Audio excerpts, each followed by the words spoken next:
Secure जावा tutorial में खुशामदीद। Last video में मैंने आप लोगों को 2D एरे के बारे में सिखाया था कि 2D एरे किस तरह बनते हैं, इनकी इंडेक्सिंग किस तरह होती है और किस तरह इनको हम वैल्यूज असाइन करके इनको प्रिंट भी कर सकते हैं।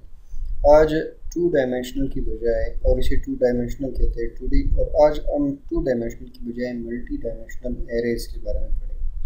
मल्टी डायमेंशनल क्या होते हैं? आप जितने एरे बनाना चाहे उतने बना सकते हैं। अब ये एक ऐसा एरे है जिसके अंदर एरेज है, लेकिन आप ऐसा एरे बना सकते हैं जिसके अंदर एरे हो और उस एरे के अंदर एरे हो। जितनी आप इसमें डायमेंशंस इसके बढ़ाते जाएंगे इतने पेचीदा होता जाएगा। जितनी आपको समझ में आती है उतना इसको आप पेचीदा बनाते जाएं, लेकिन अपने प्रोग्राम के मुताबिक। तो हम इसी 2D एरे को मल्टी डायमेंशनल MD में चेंज करके मैं आपको दिखा दूँगा। तो आप इस 2D एरे पर क्लिक करके इसको रिफैक्टर और रीनेम, कंट्रोल R भी इसका शॉर्टकट है, और इसको 2 की बजाय मैं यहाँ पर लिख लेता हूँ M, multi dimensional array refactor. इसको इसने मेरे लिए मल्टी डायमेंशनल एरे बना दिया। अब क्या है कि हमने सिर्फ एक एरे लिया हुआ था जिसके अंदर एरे है। अब मैं एक ऐसा एरे लेना चाहता हूँ जिसके अंदर एरे हो और उस एरे के अंदर एक और एरे हो। तो मैंने इसको क्या किया, 3 डायमेंशनल एरे बना दिया, और ये यहाँ पर इसमें एरर जनरेट हो रहा है। तो इस एरर को छुपाने के लिए, ख़त्म करने के लिए मैं क्या कहता हूँ, मेरे पास 2 ऐसी चीज़ें बनाओ जिसमें आपके पास यहाँ पर मैं इसको 0 दे देता हूँ ताकि एरर भी ख़त्म हो जाए मेरे पास, और एक और 0 यहाँ पर दे देता हूँ। अब इस लाइन ऑफ कोड के लिखने से हमारे पास क्या वैल्यूज जनरेट होती है। लास्ट क्लास में मैंने आपको समझाया होता कि इस तरह हमारे पास एक 4x4 की, यानी कि ऐसे 4 एरे बनते हैं जिसमें हर एक में आप 4 वैल्यूज रख सकते हैं।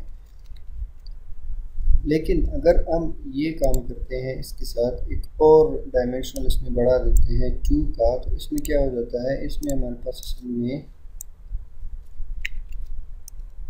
ये चीज़ बन जाती है। हमारे पास एक और इसी तरह का एक पूरा ग्रुप एरेज का बन जाता है, और इसमें इस वाले की वैल्यूज, ये जो है, ये सारे जितने भी है, इस वाले की वैल्यू, ये सारे, ये आ जाती है हमारे पास एरे ऑफ 0, और ये वाले जितने भी है इसकी वैल्यू हो जाती है एरे ऑफ 1। अगर मैं इसमें इंडेक्सिंग करना चाहूँ तो इसकी इंडेक्स क्या होगी हमारे पास, तो ये हमारे पास है ये 0 और ये 1, और फिर इसमें ये 0 और ये फर्स्ट एरे, और ये 0 और ये 1, हमारे पास 0 1 1 वो ये वैल्यू है। और अगर मैं इस वैल्यू को मालूम करना चाहूँ तो मेरे पास क्या होगा, सॉरी, इसमें ये मेरे पास 0 नहीं बल्कि 1 ही होगा, क्योंकि ये 0 है और ये 1। और अगर मैं इसकी वैल्यू मालूम करना चाहूँ तो मेरे पास होगा array of 0 of 3 of 2, 0 of 3 of 2।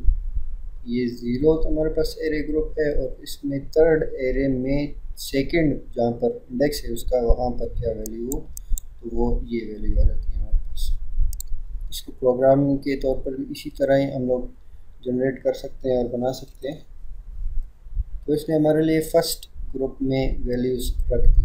लेकिन अगर मैं एक और, मैंने जैसे पहले आपको बताया था कि ये इसकी जो कम्प्लेक्सिटी है या पेचीदगी है इसकी, वो उसके ऊपर ही है। आप कितना इसको पेचीदा बना सकते हैं, लेकिन उसके बाद आगे आपको इसमें मसले होते जाएंगे। आप इस तरह के भी बना सकते हैं, 4 डायमेंशनल भी इसको कर सकते हैं कि आप एक और डायमेंशन यहाँ पर बढ़ा दें। तो ये टोटली आपके ऊपर है, आपके दिमाग के ऊपर है, कितना आप इसको समझ सकते हैं और कितना इसमें आगे इसको बढ़ा सकते हैं। तो इन फॉर लूप को ख़त्म करके मैं सिर्फ आप लोगों को ये सिखाता हूँ कि ये हम कहाँ पर इसमें वैल्यूज़ रख सकते हैं। हम इंडेक्सिंग इसकी कैसे फाइंड आउट मालूम कर सकते हैं। मैं अगर इसमें वैल्यू रखना चाहूँ, इसमें मैं क्या लिखूँगा, मैं लिखूँगा एरे ऑफ 1 ऑफ 1 ऑफ 1, मेरे लिए वैल्यू रखो 10। इसको मेरे लिए प्रिंट करो, सर्च करो array of 1 of 1 of equal 6, मेरे पास 10, और ये मेरे पास इस जगह पर 10 वैल्यू होगी। और अगर मुझे इसमें वैल्यू रखना है इस पोर्शन में, तो मैं लिखूँगा array of 0 of 3 of 2, array of 0 of 3 of 2,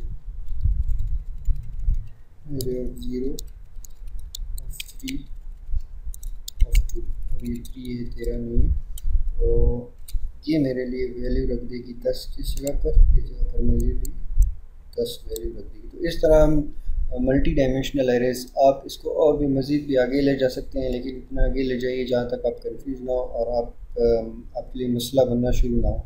तो इस तरह हम 2D के बजाय MD या मल्टी डायमेंशनल एरेज में इंडेक्सिंग वगैरह को अप्रोच करते हैं। इसमें इंडेक्स वगैरह जितने भी उनमें वैल्यूज़ वगैरह हम लोग रख सकते हैं। तो इस तरह इनकी इंडेक्स की अप्रोच होती है। एक कंसेप्ट आपके जहन में, और उसके बाद आप इसको मज़ीद जितना भी चाहे आगे बढ़ा सकते हैं। उम्मीद है आप लोगों को समझ में आ चुकी होगी, इतना डिटेल से मैं इसमें नहीं गया। लेकिन अगर कोई सवाल वगैरह है या आपको वीडियो कैसी लगी तो आप कमेंट करके पूछ भी सकते हैं, सब्सक्राइब कर सकते हैं। मेरी आपसे मुलाकात होगी नेक्स्ट ट्यूटोरियल में।